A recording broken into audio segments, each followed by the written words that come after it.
Lions fans, welcome to the Detroit Lions Podcast, episode 298. This is the official Detroit Lions podcast for Reddit. I am your dashing, utterly dashing host, Chris, and with me is my good friend and not so bad-looking co-host, Case. How you doing, brother? I've been worse, Chris. I've been better, but I've been worse. Okay, we can go with that. That's fine. Today's show, we got a lot to talk about. We're going to talk about the Atlanta game. We'll do a review there. We'll talk about are the Lions buyers or sellers, and we've got some breaking news that may answer that question for us. Literally broke moments ago. Wide receivers, running backs, we'll talk about all of that. What's changed on the defense? We've had this question come up, and we're going to speculate a little. I got some information, but I haven't been able to get to all the data I need yet, so we'll be back probably to that one again later in the season. We'll also do a preview of the Colts game, take you around the division, a whole lot more. Got a huge show lined up. Case, are you ready to go, brother? Ready to roll. Let's kick this off and break it down. All right, a couple of very quick announcements. First, check us out and help us out on the Patreon. Very special thanks to Dylan from... Woo, yeah. Of course, our very first donor, Mathis. Brian Burkheiser from I Prevail. Love you, brother. We'll talk to you soon. And who else do we want to have? How about Dopey Dog? We'll give Dopey Dog a big yell. And a little side yell for Wisco, too, because he's been a big help today. Hey, y'all. Those guys are all Patreon supporters, and they get to hang out with us on the regs on... Slack, the Slack chat. Greatest, most intelligent Lions chat on the internet. The place to be if you want to talk Lions and learn Lions and all that kind of great stuff. So check it out.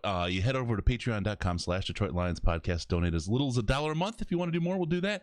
And you will be rocking and rolling with us. Give us a like on Facebook, facebook.com/The Detroit Lions Podcast, facebook.com/Detroit Lions Podcast. Also on the Twitter machine at DET Lions Podcast, DET Lions Podcast, the very best place to see Case. These are his pants off. Yeah. All right. Oh, wait. Sorry, I had to do a quick little thing there. And subscribe on YouTube, youtube.com/Detroit Lions Podcast, youtube.com/Detroit Lions Podcast. Give us a ringy doodle there, and you can see all the great stuff we do. You get notified, hit the subscribe button, the notification button. You'll get all the information you need from us about, all the good stuff going on. Rate us on iTunes, Stitcher, Google Play, Spotify, iHeart, Pandora, Amazon, all those places, wherever you need us. Give us that 5-star review. We appreciate those 5 stars whenever you give those to us. And if you can't see your way to 5 stars, hit us up in the or the Slack chat if you're there, or over on the subreddit, and we'll talk it through, see what it is that's going to take to get us 5-star review. Give us a call via Skype, Detroit Lions Podcast, all one word, Detroit Lions Podcast, and call us on the Lions line at 929-33-LIONS. It's 929-335-4667. Leave a message to get a chance to hear yourself on the show. Tighten your chin straps, kids. It's time to review this week in Reddit. All right, it's time to talk about all the fun and exciting things going down this week in Reddit. Casey, with me, man? You ready to talk all about it? Yeah, I think I fixed my issue there. Yeah, I think good. We got you, brother. You're back in. All right. First thing we want to do is talk about that win over Atlanta. That seems like a big one. That seems like that was kind of a game changer for us. Well, it would be hard to look at 2-4 standing and not see anything but the Lions are just done, and everything's done, and nothing they did the rest of the season was going to matter that much. So 3-3 is definitely significant. They can probably come back from 3-4 were they to lose this week, but it'll be difficult. But I don't know that they could have come back from 2-4. So in that sense, yeah, it is absolutely a huge. It doesn't matter.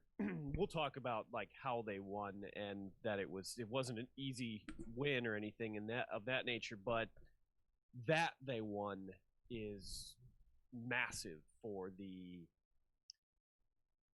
storyline of the year. Yeah. No, and I think what you saw in this Atlanta game was two desperate teams fighting against each other for a victory that they desperately needed. And it just so happened that the Lions were the ones that came out on top on that one. And they look good. They played hard. Both teams were playing really, really hard. It was a little bit of a different game than we thought, but we're there. We're there. Yeah, and the Falcons were riding high, after they'd gone in and crushed the Vikings the week before. It looked like maybe they were ready to turn the leaf and put their best foot forward for the rest of the season, especially with Julio Jones back. So to take on a team, I know that you look at a 1-5 team and we beat them barely, and thanks to some errors on their part, as not the best win in the world, but this was a team that looked like it was ready to have a big step forward. So I do think you can give a little bit of credit to preventing them from taking that step forward. Yes. And it was absolutely that a fight to the finish for who was going to take that step forward. I think you're going to see some changes there with the Atlanta team. Obviously, they have a new coach. They're playing hard for Raheem Morris. They want him as their next coach. Will it happen? Well, we'll have to see. We'll have to see how things rock on that. I want a really quick hit. We got a phone call after on the Lions line, and we'll see what we can get. Okay, so first, phone call from, well, you'll see. He'll say. Woo! Heck yeah! Let's go, Pop Girlie! Yeah! Yeah! That's one of my favorite Lions plays of all time, man. I was tight. Kenny G back there doing work. I'm hyped. Let's go! Rocher. I totally get that feeling. That's exactly. I was running around the apartment like a absolute lunatic after the win. My girlfriend just sitting on the couch looking at me like she made a major mistake in her life choices. So. Oh, she did. She absolutely. I know has. that, and you know that. I don't want her to know that. So. All right. She'll figure it out soon enough, right? Is that you're gonna? That's what the story is here. Yeah. All right. We're gonna keep at this. Then let's talk about the end of the game is one of the big things that I've seen, and it's everyone's talking about. Not just the TJ catch, the Kenny catch, where he caught it at the 6-yard line, 8-yard line, somewhere in there, and they decided to spot it at the 11 with no questions asked. It's for a long time there. I was waiting for a 10-second runoff. I was waiting for them to end it out and do it again. I thought we were getting hosed, man. I absolutely did. I 100% thought that we were going to get screwed over by something somehow. Yeah. And to be fair, I mean, we did actually get screwed a little bit. They messed up the ball placement. It should have been at the 8-yard line and it ended up at the 11-yard line, and that's unacceptable. But I mean, those things happen, but it's still unacceptable for the referees to make an error like that. So. Yeah, and I missed it in real time. I completely missed it happening. I didn't see it. So that was that was bothering. That was bothersome. And so looking so hard for that 10-second runoff to find that was that they would move the spot. I never even thought that would be the reality. Well, I thought for sure we were going to learn something about the rules because we always get a good education here when it comes to the rule book. But no, we fortunately, despite the fact that they messed up the ball placement, they got the rest of it essentially correct. So yeah, that works. Okay, let's see. We're going to keep going here. Yep, sorry, just a couple things working on. All right, I want to talk a little bit about the Lions as buyers or sellers. This question came up, and the chat is still alight about all this. Oh, thank you, William Myers. $5 for 500. I'll take that in the super chat. Good times, good stuff. Yeah, 500 team out of that. Let's talk about buyers and sellers in the Lions. This is going to be an interesting one because the Lions right now, just announced, picked up Everson Griffin from the Dallas Cowboys, some edge help, which is what we need, and we've been screaming for since last year. What I heard is a conditional 6th round pick is what we got for Everson Griffin. And that means, and because of the COVID restrictions, we're not going to see him here in against the Colts, but we will see him against Minnesota. Where are you at on this case? High, low, happy, sad? You think Bob Quinn should be fired for this move? It's $3 million for the rest of the year, about, and conditional 6th-round pick. I think the risk is incredibly low. And I'm a little surprised they did it because they haven't done a lot of things like that. I shouldn't say that, though. I mean, if you look back, obviously we picked up Damon Harrison, and this has a lot of the same markings as that trade. Hopefully it turns out as well as that one did, at least in the immediate sense. Obviously, we know that trade ended up not being phenomenal in the long run. But if Griffin can put us over, help us get a little bit of pressure that's been severely lacking for the rest of this year, it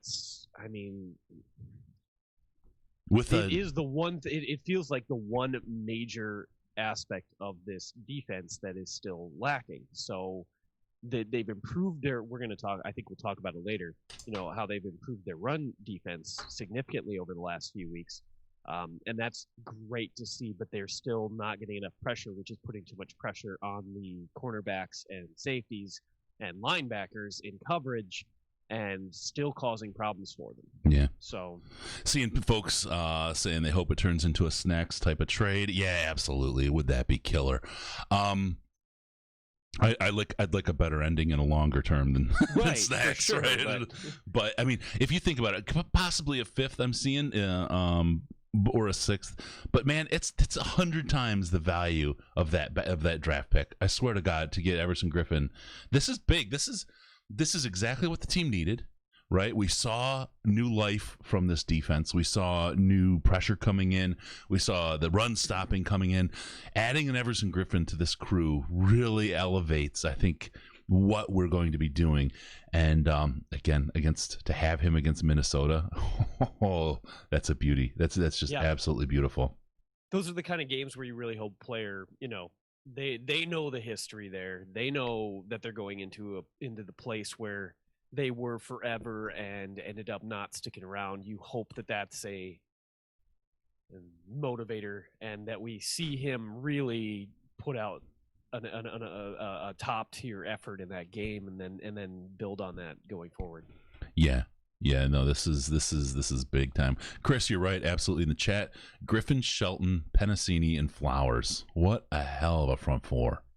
Oof. I mean, we've had worse. Oh yeah. All right, so that's good news. That's good news. We love that. We love to hear that. Love to see that. Love to get the win against Atlanta. I feel like we're in good shape. This is, I've seen people say this is the beginning of the Super Bowl run.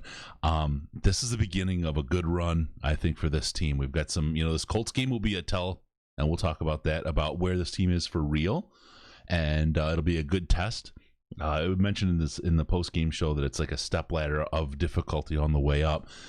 If we can maintain a high percentage of wins for the rest of the season here and build on those wins with tougher and tougher opponents, it sets us up really, really well for a playoff run. Will we make one? Yeah, it's early to say, but we're a 500 team, and it's not impossible at all this year to make one. We are about one win behind the teams in the wild card currently positions. So there isn't a lot of, one or two more wins, and we should easily be in that realm.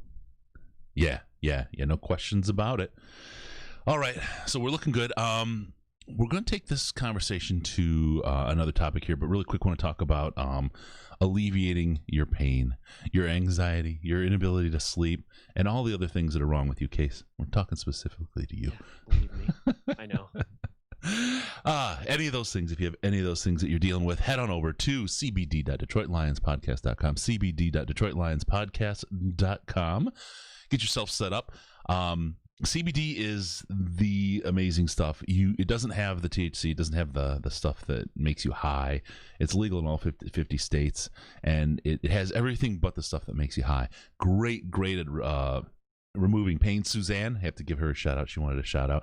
She just great efficaciousness, we'll say, with her elbow. She's had some problems and she got it, and she said it's just worked awesome. She's stoked about it.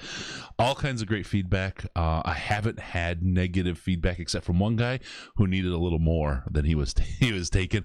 Otherwise, 100% across the board, I've had great feedback about this stuff, and it is really something. These gummies, these are the Chill with the Delta 8. I can't recommend this Delta 8 line highly enough. See what I did there? This stuff will really take care of any kind of body aches or pains, and it will absolutely help you sleep the sleep of the dead. I mean, it is absolutely fabulous. I have not slept as good as I have since I got those, and as long as I can remember. Good stuff, and you wake up, you're not groggy. It's not like an Ambien or anything like that. It's just, you can snap up, shake it off, and off you go. You're good to go. So cbd.detroitlionspodcast.com. Head over there. Get all your CBD needs, and I'll tell you, for the St. Jude thing, these guys are working with us on a big sponsorship and partnership. I head on over there, help them out, help them help us, help St. Jude, and we'll get your state taken, and we'll get everybody taken care of there. cbd.detroitlionspodcast.com. Okay, let's get on to wide receivers. Can we do that? Yeah. Okay, I want to start out. We got a phone call. And as we do this call, we'll make sure that it plays, because the last one was a little quiet for folks. Let me hit this phone call, because I want to use this to tee up the conversation. This is a pretty good call.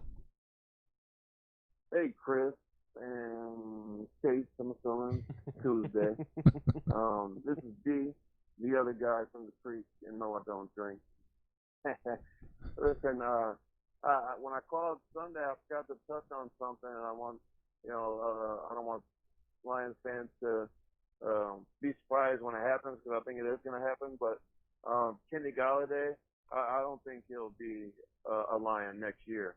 I mean, the Lions, I think, have already priced themselves out of Kenny Galladay. They should have signed him last offseason when they had a chance. His price only goes up every game, as you can see. I mean, he's just spectacular. That guy is just freaking amazing. There's no other way to describe it, but he wants top 5 money, I believe, and I don't think the Lions are going to pay him that. I think Bob Quinn thinks that, he's pretty good at evaluating and picking up wide receivers, and, I think he's pretty good in that area for all of his other weaknesses. He seems to do good finding some decent receivers. So I think for a third round pick, Kenny's already outplayed what they expected, and I don't think it's a priority for them to bring him back, especially when you got, Amani that they're going to want to sign, and I think they need to sign him early. Don't let that contract expire. They need to find a way to keep that guy. And then after that, you have Akuda the year after, so you want to keep those two guys definitely. And I don't want fans to be surprised when Kenny's gone next year. I don't see them franchise tagging him. I think it's 18, 19 million for the tag for a wide receiver next year. So I don't really see them doing that. And they could be waiting till see what happens with the Cats next year, but I doubt that. I just don't think they're signing them. So just wanted to put that out there, give you guys a thought. Go Lions. All right, there you go. D from the Creek. Thank you, man. Let's talk about the Kenny Galladay stuff. First off, when we win the Super Bowl, he's going to want to stay, right, Case? Yeah, of course. Now that we have Everson Griffin, 32-year-old savior, we're in good shape. He absolutely will want to stay, and we'll see. I don't know that Kenny Galladay is going to get the money that he thinks he is. And I want to talk about the wide receivers using Next Gen Stats. And this is, I gave a little shout out to Wisco earlier. He was talking about some of this stuff with us. If I take a look at Next Gen Stats on the Lions wide receivers, okay, out of 128 of them, when we rank separation, you'll find Kenny Galladay ranked 124. That's one of the recipes for making spectacular contested catches, not separating from the coverage. Another one, Marvin Jones. Marvin Jones is ranked 111th. Danny Amendola, the old fella, but still stunningly gorgeous. Ranked number 37 overall in the NFL for separation. Shifty. Yeah, he sure is. Real Jim Rat. Scrapper. And then our top receiver is our tight end, TJ Hopkinson, getting some serious separation, 3.5 yards of separation, versus 2 for Kenny Golladay. That's 1.5 yards difference. Now, we can talk about this because when you're TJ Hockenson and you're being covered by a linebacker, it's a heck of a lot different than if you're being covered by a corner, who's, as we always say, one of the most athletic players on the field, right? But there's a whole lot of people out there.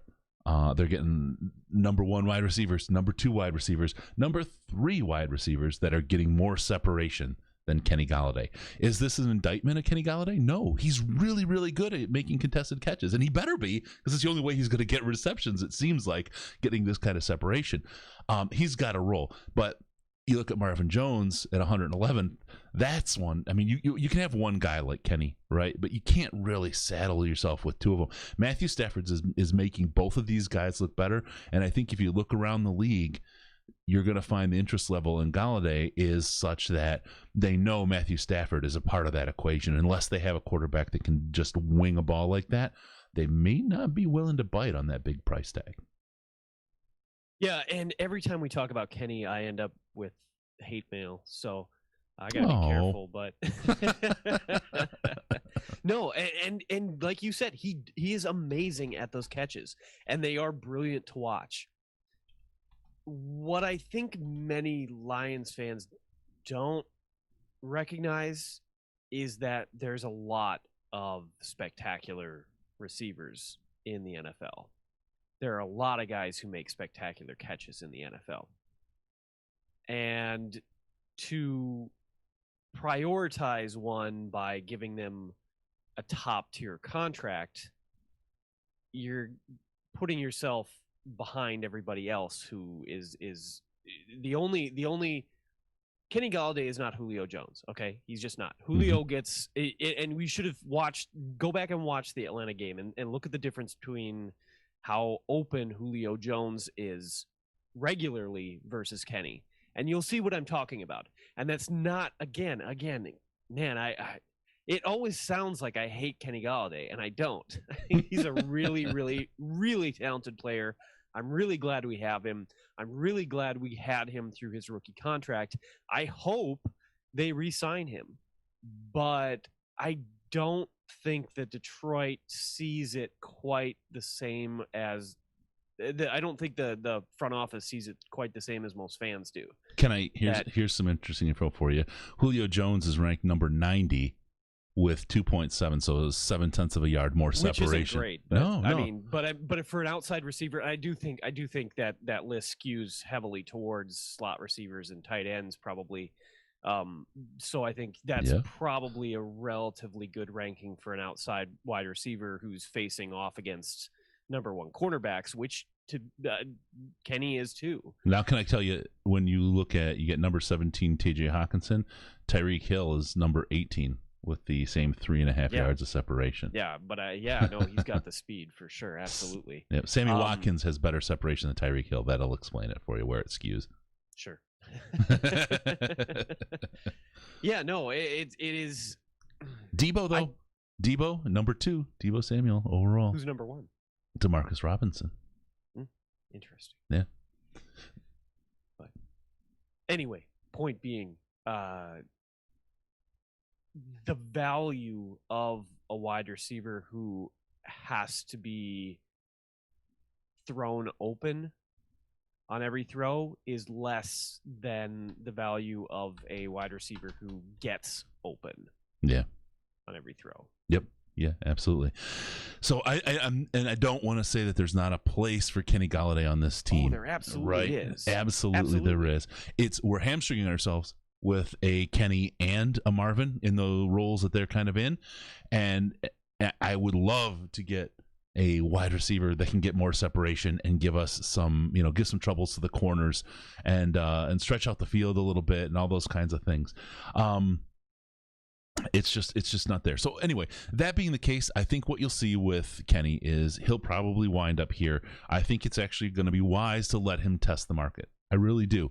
I think him getting out there and learning what people are willing to pay him without having Matthew Stafford throwing to him will help him. And I think hopefully he'll come back to us and say, hey, maybe I could get a decent deal here rather than in anger signing somewhere else.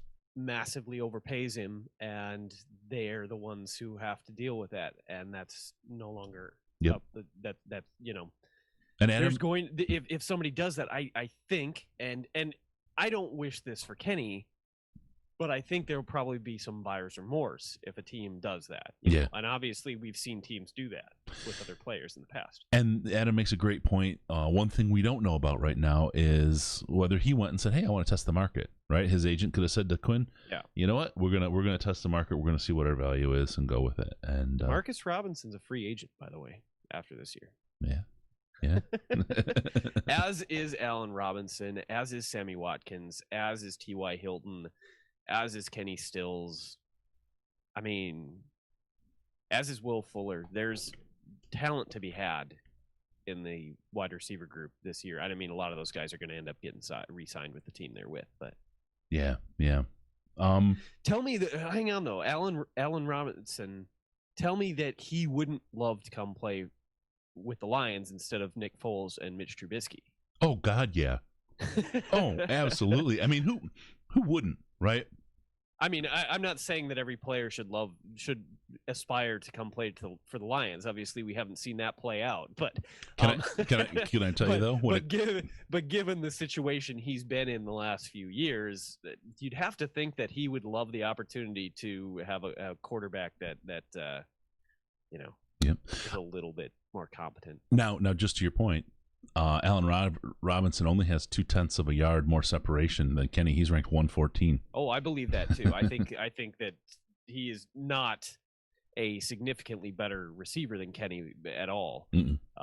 But I do think that the market is what it is this year is, and obviously we haven't even talked about the cap issue, and I think that's the other main issue. Is that we don't know exactly what the cap is going to be right now. It's probably going to shrink. To overpay him right now before we find that out, that is rough. And I think that you've seen a lot of teams sit on their contracts until all that is sorted out, because nobody's going to want to be massively overspending at any position. So. Let me go take a little crack at this one too, because we're hearing he doesn't drop balls, right? Kenny doesn't, and he is the highest catch percentage on the team with 71.4% of catch percentage, which is just above Hopkinson at 70.9. But Marvin Jones is down at 63, and Danny Amendola is down at 55. So getting that separation doesn't help if you don't catch the ball. Right. No, absolutely. And like I will 100% say that Kenny Golladay is an amazing contested catch receiver. He is fantastic at it. I just don't know if that's the longevity of a player like that is really, truly, forever. Yeah, interesting. Because take the hit he took the other day. How many hits? Hey, how many hits like that can a player take? And if that's the style of play that he is forced to play because that's, he doesn't have the moves or the speed to do anything else, that seems like a limiting factor in his longevity, and especially considering he's a little bit older than a regular player would be coming off their rookie contract. I think that is legitimate concern. We've seen other players have the same issue. Calvin had the same issue. Des Bryant had the same issue. Chad, Ocho, and I'm not necessarily trying to compare Kenny to like Hall of Fame wide receivers right now, but we've seen it happen before. Yep. Couple more pieces about Kenny. He's got the second lowest cushion given to receivers on the team. His targeted air yards on average are more than anybody else. And his share of targeted air yards is at almost 22%, whereas Hopkinson's only getting 13%, right? Next highest is Marvin at 17%. So Kenny Golladay is the go-to guy, and he missed a bunch of games. right? So Kenny G is a go-to guy for this team. Most receiving yards. Hopkinson has 4 touchdowns to his 2, but Danny's at 0 and Marvin's got 1. Yards after the catch, Hopkinson and Amendola's a top at 9, and Kenny's getting about 2.8. That's a result of that separation, right? That's exactly what happens. Your yak is just lower than what you would otherwise expect. Unless you're a true speedster on the outside, it's tough to get yak. So, like, I'm not trying to hold that against him. But that's just the reality is he's not a true speedster. So, and he's never going to be. Yep, but those hands. So he has a role, okay?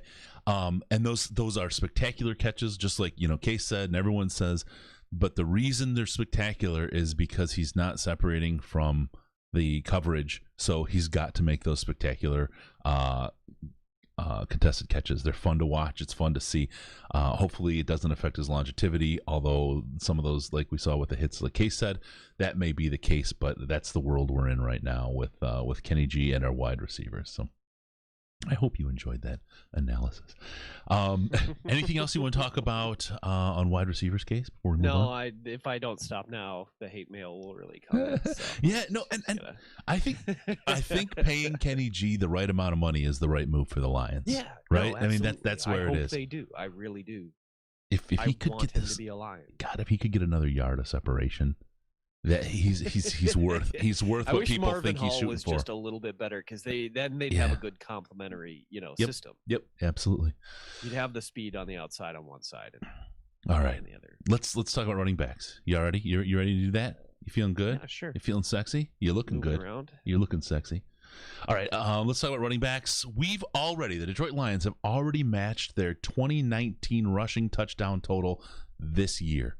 Can you believe that? In just a few weeks, here we are, rocking and rolling right on top. Yeah, no, it's good news. It is. We're happy to see it. Yep. We have healthy running backs for a change. It's a good feeling, isn't it? Mm-hmm. Got to say thanks to Cliff really quick. I look at Kenny G like I looked at Sue. I love them. I want them on the team. I don't, however, want to sabotage the cap to make that happen. It's absolutely. I mean, probably we could have done that whole segment in 2 sentences. Yeah, we bloviate over here. That's what we do. I like the word bloviate. I love that word. Okay, go ahead. Well, on the topic of running backs, I know that a lot of people are upset about the usage of Adrian Peterson, and believe me, in instances, I have also been frustrated. But I think a lot of people forget how painful it has been for the Lions to go through injuries at running back. It's been a major problem. If Adrian Peterson gives us a mediocre return, right? He's not great, but his usage helps keep DeAndre Swift fresh and healthy. I think there is some value to that. And I'm not sure that I think I would like to see more of DeAndre Swift too. I think everybody would, and a lot of people want to see only DeAndre Swift. But have we seen how running back injuries can really hamper the team? And I don't want that to happen again. So I think there is some value in continuing to keep DeAndre Swift. I don't want to say limited, but as a partial lead back as opposed to the full on lead back. Yeah, I gotta say, I mean, ADP as we've called him, he's just fallen off a cliff these last couple games, right? He'll get a 4-yard run. He love him between the tackles. He punishes the defense, that kind of stuff. Like he plays great in the first quarter. Yeah, and then he's just kind of gone away. DeAndre, you can tell he's finding his own. I mentioned this, and again, please don't have a heart attack over this. I just got a little taste of Barry watching him run this last week. There was a couple of runs. One was he got caught behind the line of scrimmage, and I remember how many times Barry got caught dancing and behind the line of scrimmage. It happened. It was just the way he was. But some of the moves and the spin move that he went to put on early, I think it was his first run of the game, was just spectacular. It was like, oh man, if you were just a couple, milliseconds later with that spin, you would have totally bounced off him and rolled and ran for a mile. Just didn't quite have the timing on it. But I look at him and I see, and this is going to sound weird, but I see those thighs. And those are Barry thighs. Those are Barry thighs right there, man. He's got those little legs with the big honking thighs. I'm like, this guy's gonna be something. You can tell, and he's got it, and it just feels like he's ready to make that next level breakout. And it's not going to happen unless you play him. I'm ready to see DeAndre Swift get into this game more. I'd like to see. I saw you mentioned this in the Slack, and it was you said you preluded it with the idea that this might sound weird, but we're not doing enough screens. Yeah, I know. And I'd love to see Swift. We hated them for so long. Yeah. They are a good. I mean, they are effective when they're effectively used, and I feel like we just aren't doing them enough. And I think that and I do think maybe a part of that is a lack of confidence in DeAndre Swift knowing when to turn around and catch the ball, because he seems to have struggled with that so far. But I also think that's a rookie thing. I don't think that's a permanent thing, and I think that's they didn't have an off season to learn to work on that. Whatever, he's working on that on the fly, and he has made some mistakes in that area. That doesn't mean I think that's a permanent problem for him. Yeah, absolutely right. And I'm seeing in the chat, James, Swift has incredible balance like Barry. That's the thing. That's exactly what it translates, right? It translates for him. He's going to be, I'm not saying he's going to beat Barry Sanders, so please don't have a heart attack on me. Don't do that thing. But he's got sparks of Barry, and it's interesting. I can't wait to see how this kid develops over time. Barry was facing a 9-man box. He was always in trouble. Right. That's why Brett Perriman had a career. It's because of Barry Sanders. All right. Let's see. Going back. So what about Bo Scarborough? I mean, he's healthy now. We're bringing him to Indy. Do you swap him in for ADP? Is that what we're going to do? Right. Call. I mean,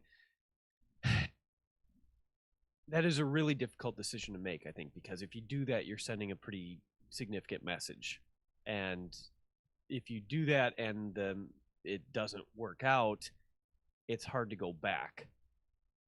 But I don't know.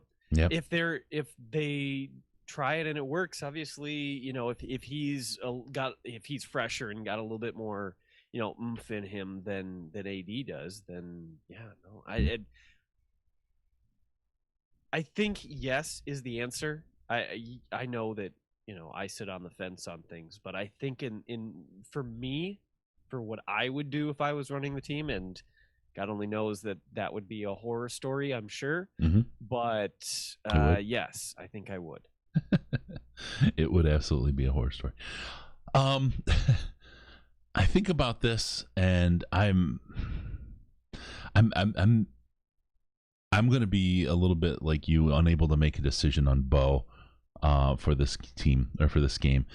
I don't want to change things up because they've been working so well the last 2 weeks, but then again, you have to change things up and you have to evolve as the year goes on. I think that's one of the things we're seeing from this team, the evolution over the bye week. That bye week might have came at the best possible time for the team. But I look at this Colts game, I think this is a must-win statement type game for this team. This is a better team than Atlanta. This is a better team than Jacksonville. This is a win we need. We need a convincing win against the Colts would go miles to building confidence in this team. Besides putting us over 500, would go miles to say, okay, this team really is evolving in the right direction. So, do you roll the dice on Bo and not play ADP as we've named him, or do you stick with kind of what's been working? I kind of like the idea of changing it up, but boy, if Bo doesn't work or gets injured and you don't have Peterson there, that creates a real kind of vacuum in your game. Yes, and knowing Swift is there, we can talk a little bit about Kerryon too.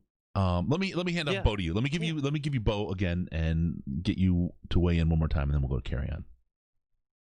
Well, I mean, I think we liked what we saw at Bo last year, but it was all meaningless at that point. So it's tough to tell how much of that was truly against top tier effort from opposing teams and that kind of thing. And there, you like to see a young guy get his chance, and I don't know. I'm not sold on Bo is my problem. I don't dislike him.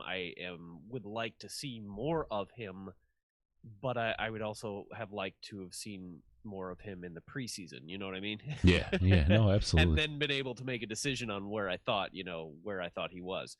But obviously that just wasn't a possible outcome. Yep. Yeah, and people in chat saying carry on, we're forgetting about him. I'm not forgetting about him. I just think that he's been turned into the third down back, and I think that's okay. And I think they probably will use him a little bit more than they have the last couple of weeks over the course of the rest of the season. I think that he will catch some passes, and I think he will be the recipient of some of those running back screens if they increase the usage of those. And I'll tell you, TJ Lang, and he's absolutely been set up to do that. And TJ Lang gave Carrion huge praise on his blocking. He put a couple plays up so there. So did Bevel. Yeah. Not that, Yeah.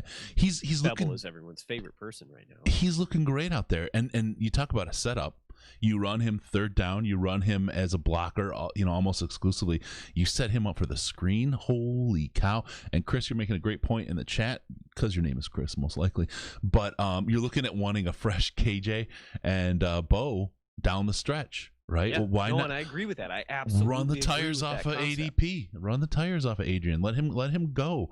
And until it starts really costing us, and then it's time to move on, right, and do something different. But I like the idea, especially after the lessons we've learned, to your point, Case, about injured running backs in this team and how they derail us so much. Run the wheels off of these guys and then go with it and take it to the next level. I am on board. All right. I want to talk about something, the saint of lost causes and desperate situations. What better saint for the Lions, right? St. Jude. I want to talk about this a little bit because we have some breaking information on that. We'll hit Everson Griffin again shortly, guys. I know we talked about him already, but we'll have a couple more thoughts again for the latecomers. But I want to talk about St. Jude. St. Jude, we've been working with them. We've got a great 24-hour podcast telethon coming up where we're trying to raise money for them. Already have people donating early. We've gotten $1,100 raised already at stjude.org/DLP, all lowercase, stjude.org/DLP, or you can go to give.detroitlionspodcast.com. Either one of those will take you to the same place. It's the St. Jude site, and we're raising money to help bring Christmas for the kids. And this is our second annual St. Jude fundraiser. Got contacted by the Lions today. They're stepping up. We're going to have, for the charity auction, we're going to have a Matthew Stafford signed ball. We're going to have a Jeff Okuda signed ball. We're working to have, I'm telling you, one of my favorite coaches on the team, if not my favorite, Hank Fraley, to join us, and a player to be named as well to join us for interviews. We also have some other fingers and pies working that out. Billy Sims will join us again. Dan Orlowski is going to be back. Blandino's going to be back, and he's pulling some levers as well. Got a lot going on. It's going to be a great broadcast with a lot of great people, but joining us and interviews joining us. Dan Miller, Jim Brandstatter, and Tony Ortiz getting together for the first time since they were broken up when things went over to WJR and all that. All three of them together on our show. That's going to be awesome. The band is back together. They're going to tell some behind the scenes stories. As a matter of fact, Case, I want to share one with you that Tony he gave us a little preview for. Okay, let me hit you with this. Green Bay, little old ladies, bratwurst cart outside of the radio studio. Nice.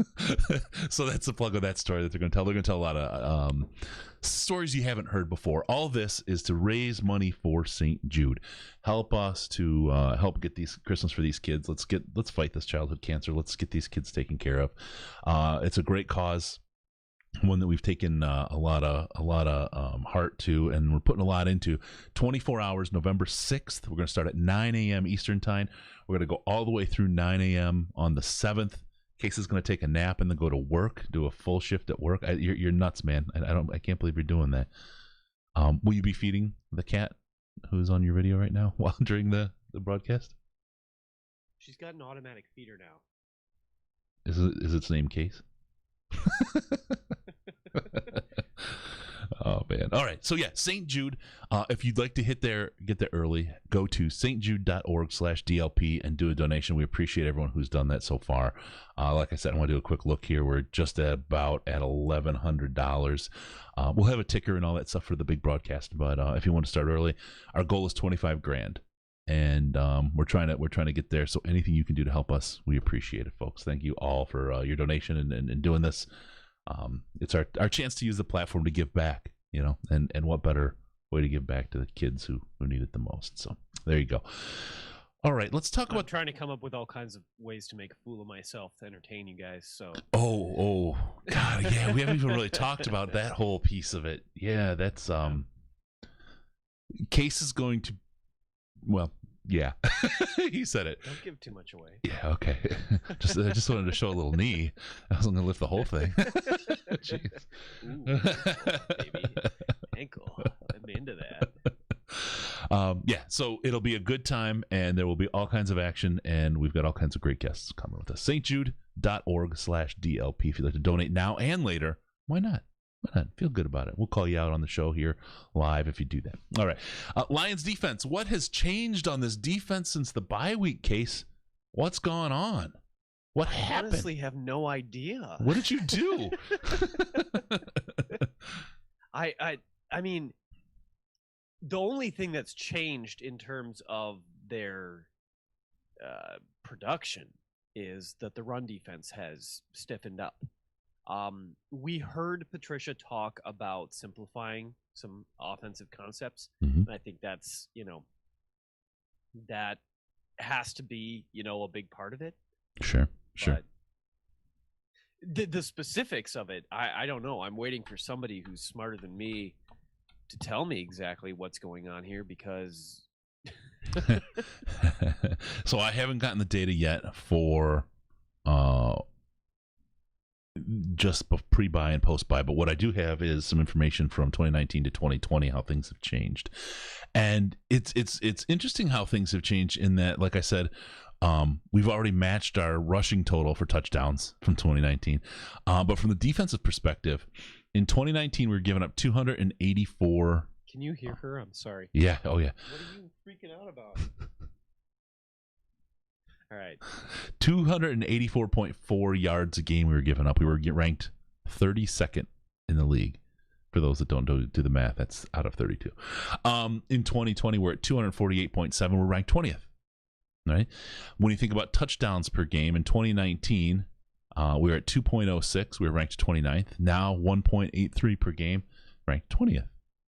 And if you think about interceptions per game, 2019, we were getting 0.44, ranked 21st. This year, 0.83 we're getting, and that makes us rank at 17. I saw this in the Slack, and again, it's the most intelligent chat on the internet. When you get into Patreon, you get the access to that Slack. Someone said it, and I forget who, and I apologize for not giving you attribution here, but he said, this is exactly what I said all along. All we need is a mediocre defense to win games. The offense can do it as long as we're mediocre and not terrible. We've come back from the bye, and we've been mediocre. It's not bad. Now, the offense, while the defense has been stepping up, has been less than thrilling, but especially this last game. There was a lot of frustration, I think, this last game, and rightfully so, with the play calling and everything. Everything on the offense was less than stellar. But yeah, I want to talk really quick. The worst defense with yards is the Seahawks right now, with 368 yards a game given up. Now, again, we were last year at 284. We're up to 248 now, or down to 248 yards a game given up. But think about that. 368 yards a game given up by the Seahawks, who are a great team, right? By all stretches. I mean, they're obviously outpowering the competition. But if you think defenses aren't worse this year as a result of the pandemic, you may not be looking at the numbers, because, wow, 368 yards a game is crazy bad. Yeah. No, I agree. Yeah. No, I'm on a fence. All right. All right. Let's see. We're gonna move on. Go ahead. Do you want to hit Everson Griffin again? So we. Yeah. Let me actually. let me do one. Let's do one more topic, and then we'll do Everson. Okay. Okay. Because this is another one that was set up via a phone call, and I want to get your reaction to this.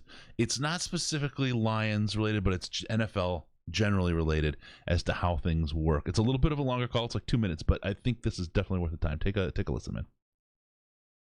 Hey guys, this is Steve from Kentucky. Listen, I'm going to throw a non-Lions question out there for you guys.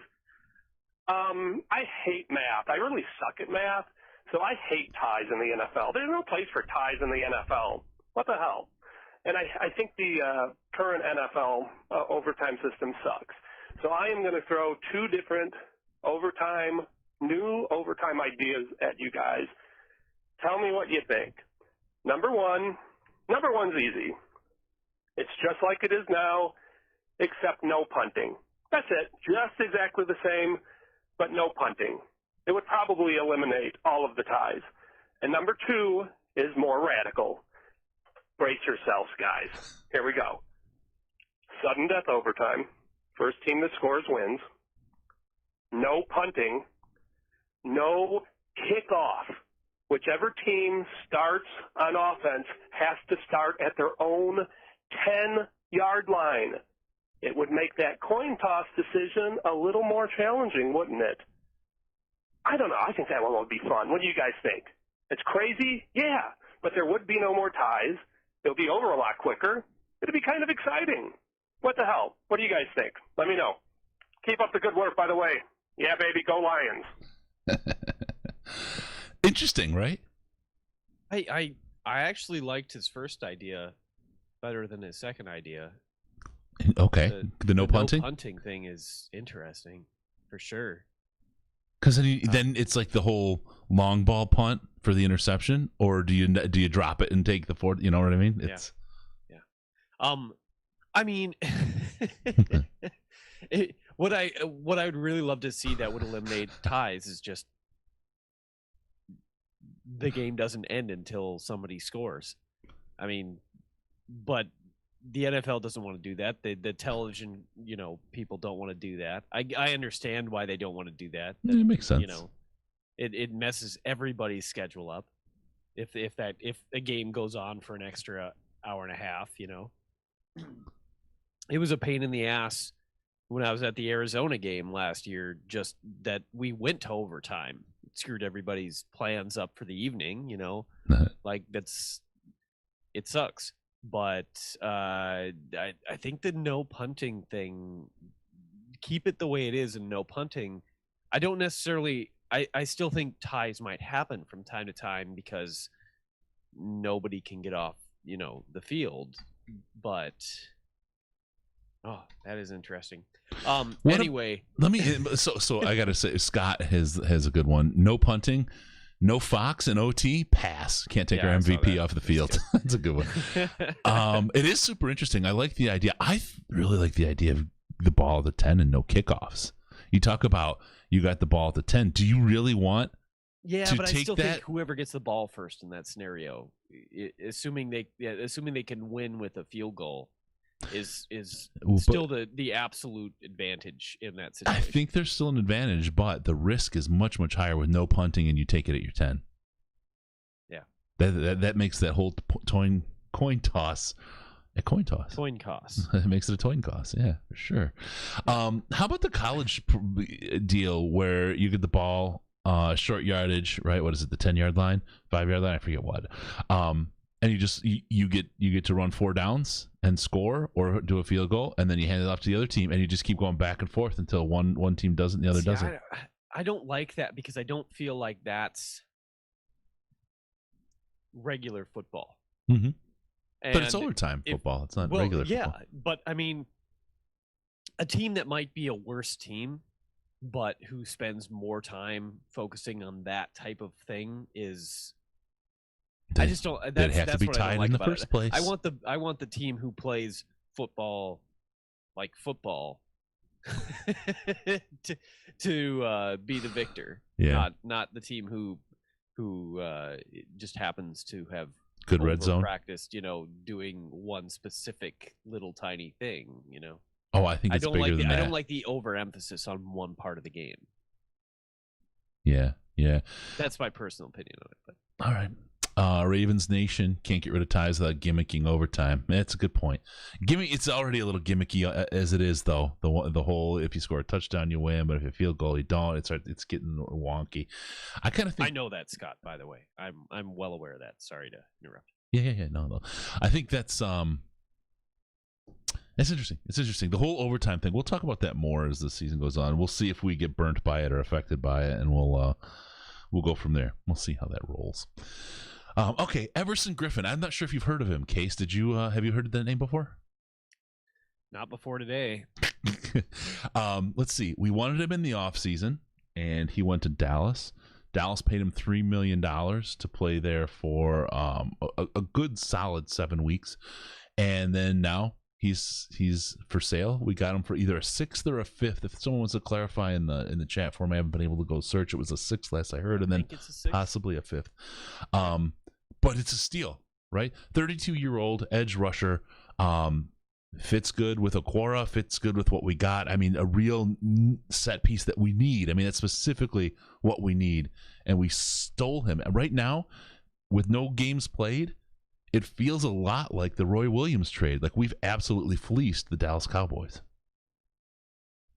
Yeah, I mean, I'm not sure I'd go that far because the Cowboys are having a fire sale.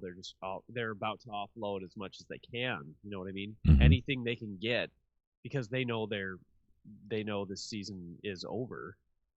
So anything that they can get for anyone is positive for them. And that's a shitty situation for any team to be in. But 32. It's advantage to us for being the ones who came away with it, you know? Yep, he's 32 years old. I can't believe they didn't get more for him. I do think, we do need to mention that. He's not, a spring chicken here. Gobble, gobble. Oh, wait. I do have a spring chicken sound for us. Hold on. Do we? Saving that for Thanksgiving, but hey, it's good enough for now.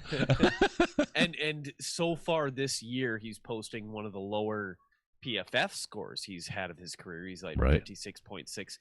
But I think, he's in a new situation this year. And that's not necessarily going to improve when he comes to Detroit, when he goes to another new situation. But it just depends on whether or not, and the answer to whether or not we're going to use him correctly is I have no idea. I have no clue. And until we actually see it on the field, which is too bad we won't see this week because, man, we could use a little bit more pass rush against Phillip Rivers because Rivers can't move. He chokes out, yeah. So Go ahead. Sorry, I'll finish your thought and then I'll jump in. Sorry, I'm too excited. I mean, it's too bad he's not playing this week for us. But if you look over his past 4 seasons, I mean, he has put up a few very solid seasons in terms of pass rush ability. So yeah, I hope he still has it.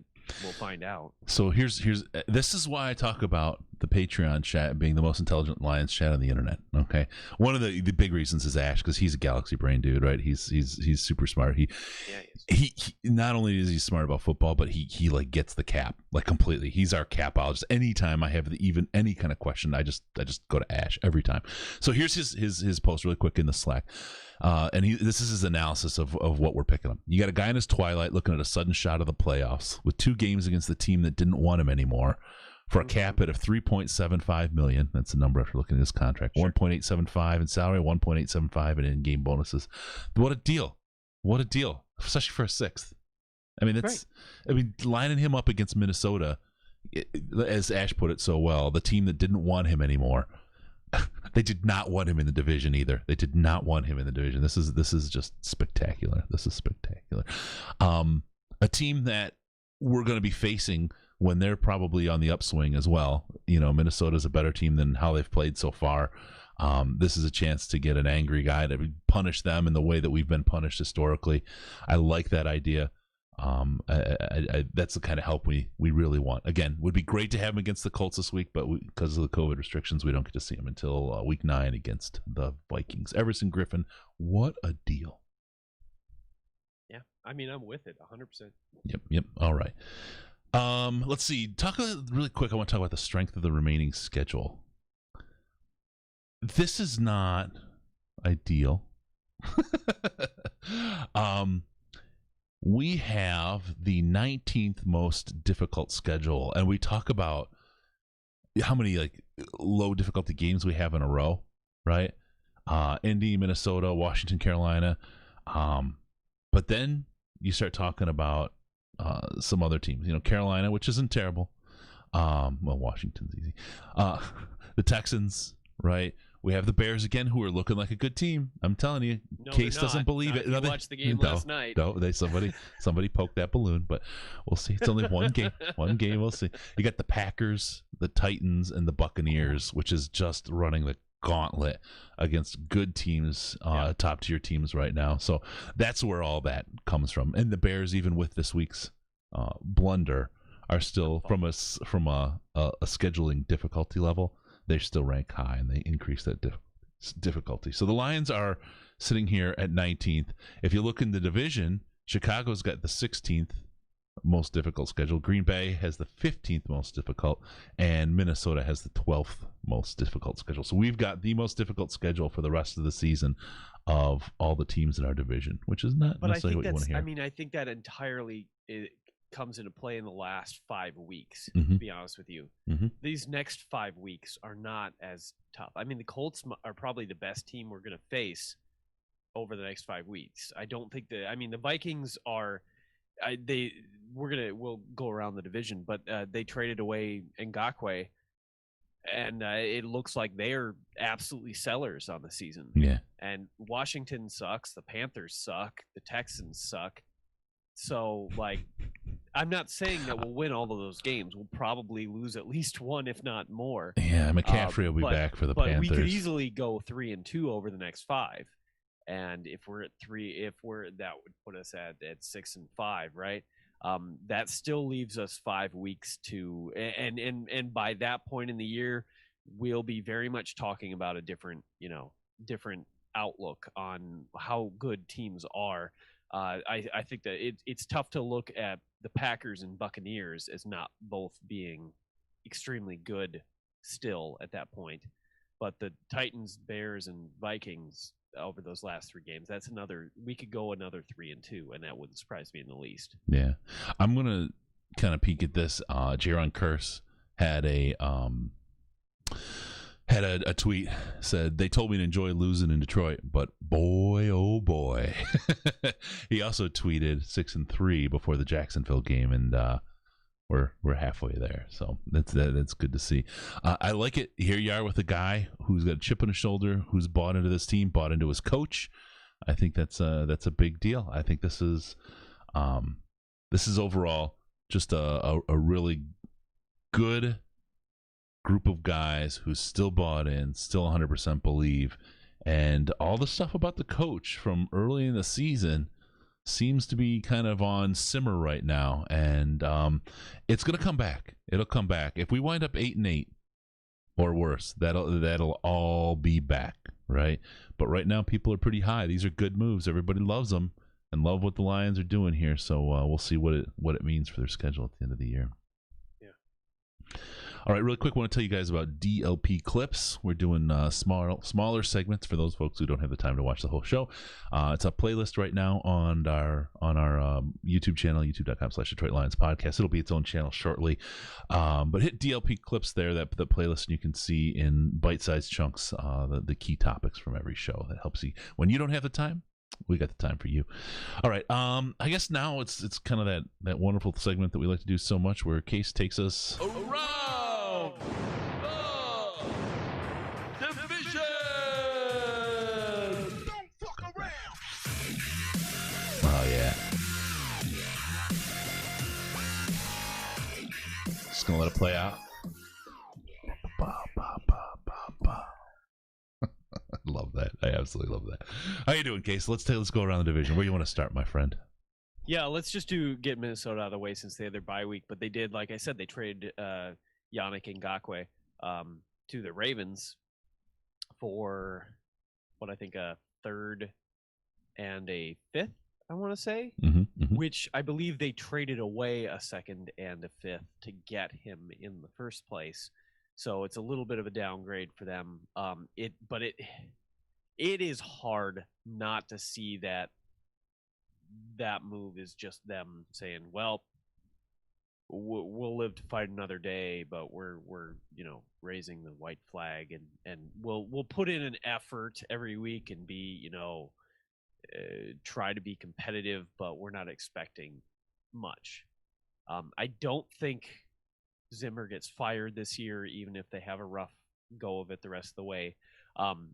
This move in and of itself changes my perspective significantly on the Vikings, because as I've mentioned time and time again over the last months, I think the Vikings were set to be a pretty good team, with the minor caveat of the offensive line sucks. Yes. That has proven too big of a hurdle for them to overcome.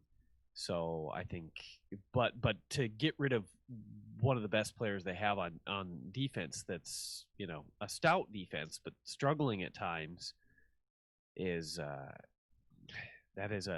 that sends a message. Mm-hmm. And whether or not they wanted to blatantly send that message or not, it's really tough to ignore.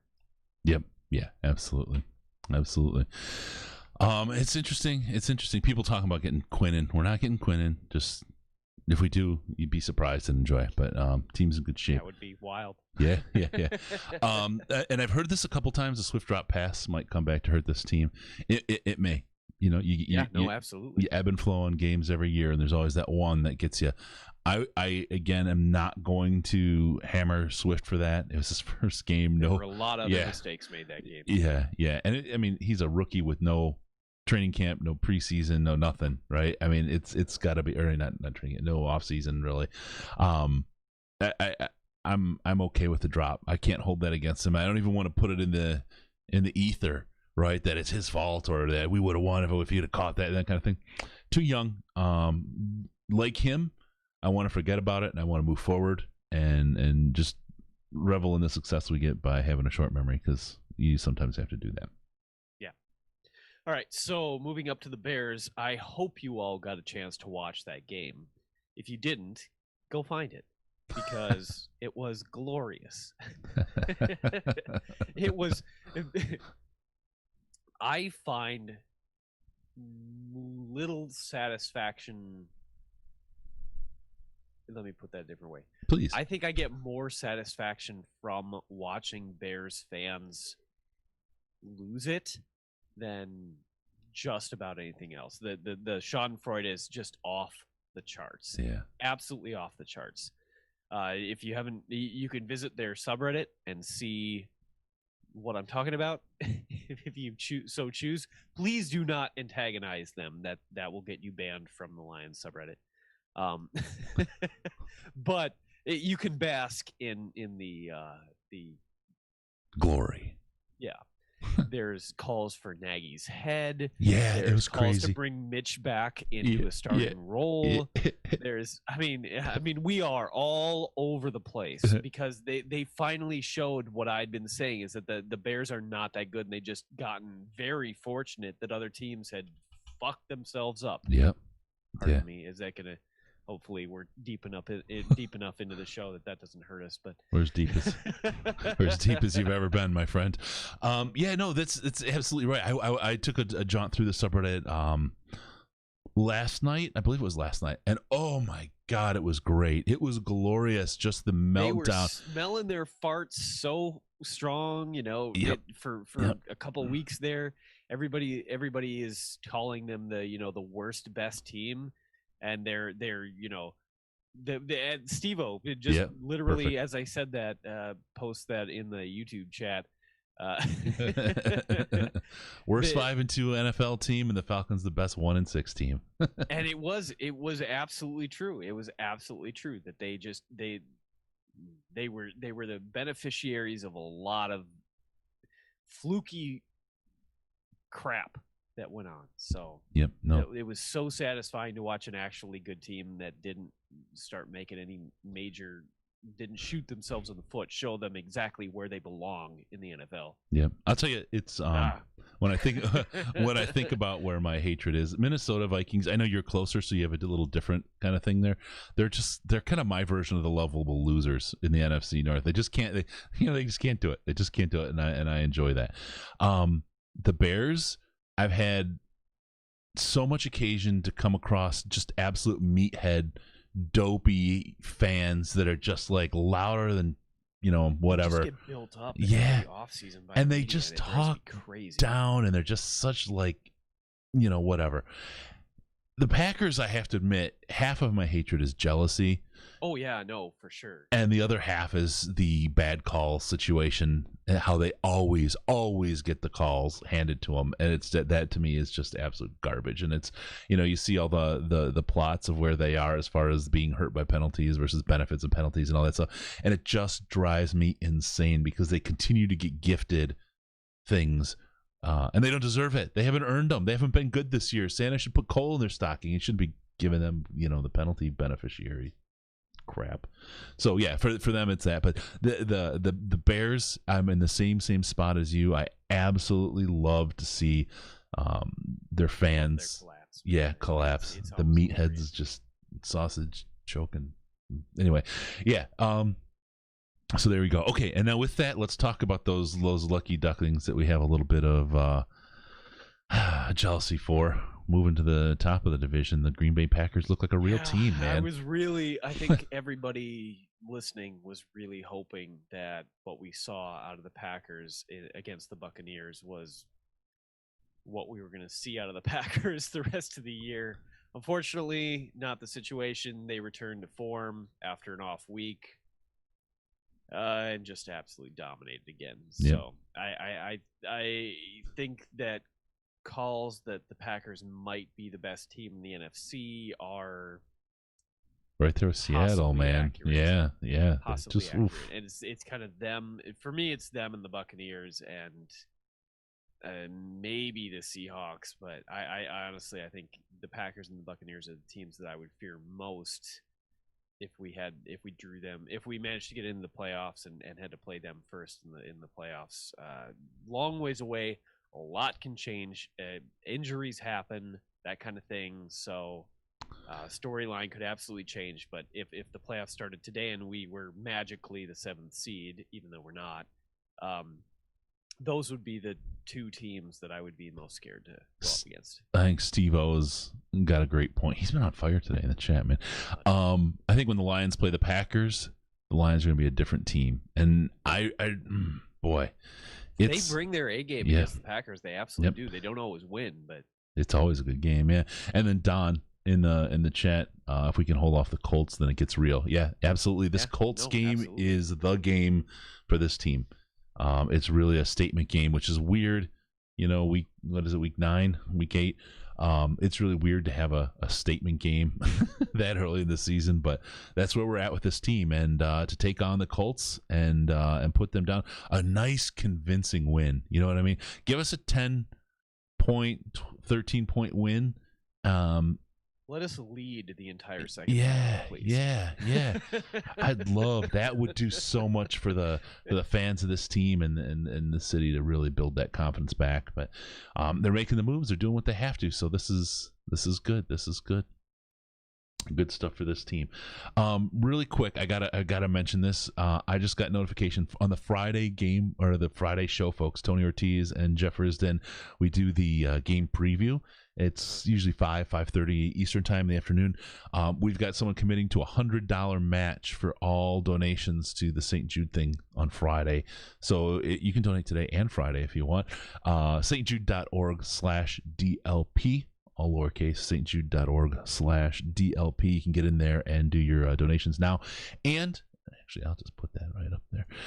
And you can also, get that in there now. We'll call out your name. We'll mention you, thank you, all that kind of stuff. And then we get $100 matching. So 100 gets you 200. So let's see if we can raise some money Friday. I would love to go into our show with a good head of steam towards our goal, man. This is an ambitious goal this year.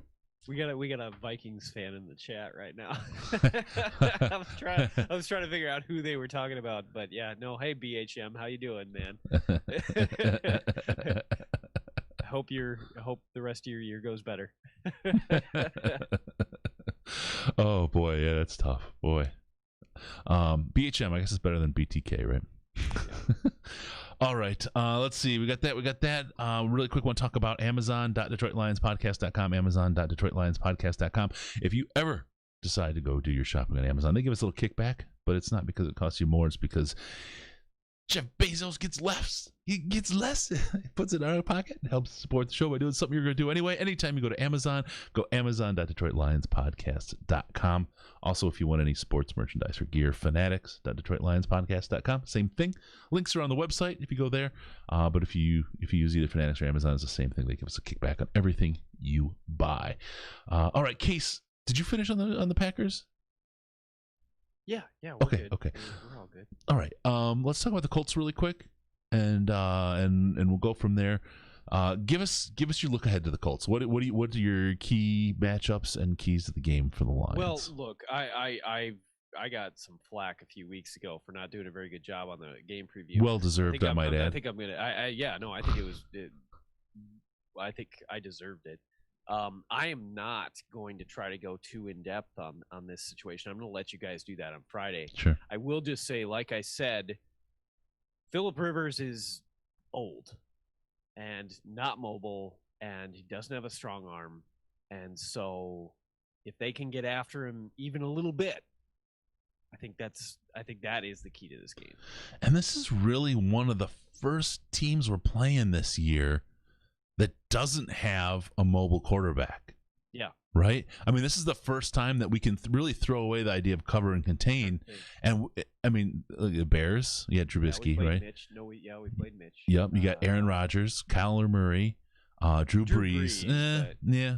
Okay. Gardner Minshew and Matt Ryan a little bit, right? But this guy doesn't move. He's the most stationary we've had. That's for sure. This is our chance to get some real pressure, and this is our chance to really, really do it. Look for what this line does against the Colts this year, because this is going to be different than I think what we've shown, and a different strategy from this defensive line this week. So we'll see how that plays out against that Colts offensive line, but I think that's one of the key matchups to watch. Yeah, no, I agree. All right. Wide receivers, anyone we're worried about on the Colts? I mean, T.Y. is still there, right? Yeah. He's a good receiver. I think Aruarie can handle it for the most part. I think their running backs are decent. I think their offensive line is really good. I think that's the problem. Mm-hmm. With the way our run defense has been going, trending up, it'll be their biggest challenge of the year. Yep. I think hands in the air at the line of scrimmage are going to be a big deal. I don't think he's going to throw a lot of long passes. It's going to be a lot of dinky-dunky stuff. So hopefully they do have a good defense, and I won't argue with that. Yep. They do have a good defense, and I don't know. If I try to go too in depth on the Colts, I'm going to say some stuff that doesn't make any sense. So, like I said, I'm going to leave that mostly to you guys for Friday. Yep, for sure. And that's where we do our deepest in-game pregame. Game preview. That's what we call it, the game preview. Got Riz and Tony there. It's a great show. Check that out on Fridays. It's worth your time, and we'll go in depth on the upcoming thing. But we always want to hear what Case says, whether it's a little or a lot. We always care about what Case thinks of the next game. I just haven't had the time to do the game preview stuff this year. So Jacoby, I do appreciate that you guys are doing the show on Friday. It takes a little bit of pressure stress off of me on that. What about Jacoby Brissett? Steve O wants to know if he's going to show up. I don't know. What do you think? I would ask Tony. What do you think, Steve? Is Jacoby Brissett going to show up? Oh man, I don't think so. Yeah, and hopefully we see some of those patented picks from Phillip Rivers, so we can go with that. All right, Case, I think that's it. I want to give a shout out to William M and Cliff F. Thanks so much for the super chats today. Really appreciate you guys and the love you shared. 500. I can't believe it. Can't believe we're at a 500 record. Case, is there anything else that you wanted to cover today? No, I think we're good. Wow, look at us, man. We did it. Cover myself up in bed. Okay, we'll leave you there. to do that on your own. Let's see. Remember, the show needs your involvement. Use the chat in the subreddit to give us your feedback. We appreciate you when you do that. Also, the Friday game preview is back. We talked about that. Oh God, Kevin, I hate that prediction. Friday preview is back. Tony Ortiz, T.O., Jeff Risden, and myself would do the preview. It's a great show. We have a lot of fun, and we'll get you all the info you need ahead of the Sunday game against the Indy Colts. Don't forget about on Patreon. We gave you a little taste of the intelligence that just emits from the Slack. But fortunately, like Case's stench, it is well contained. And it's only in the Slack. Head over to patreon.com/Detroit Lions podcast and get yourself a $1 or more a month donation, and that'll get you access to the Slack. And you can take part and be smarter just by the company you keep. All right, check us out on Facebook, facebook.com/The Detroit Lions Podcast, Instagram, Detroit Lions Podcast, and on the Twitter machine at DET Lions Podcast. Give us a follow, DET Lions Podcast, the very best place to see Mr. Case. With no pants on. I saw you thinking. Give us a call via Skype, Detroit Lions Podcast, Detroit Lions Podcast, all one word, or call us on the Lions line at 929-33-LIONS, 929-335-4667. And also be sure to go to DetroitLionsPodcast.com and subscribe to the podcast so we can pop in your box automatically. It's a great way to go. Thank you for tuning in. We're going to see you next time on the Detroit Lions Podcast. Remember, no pants, no toasters, no hot tubs, no problems, baby. Because we're your Detroit Lions and Reddit connection.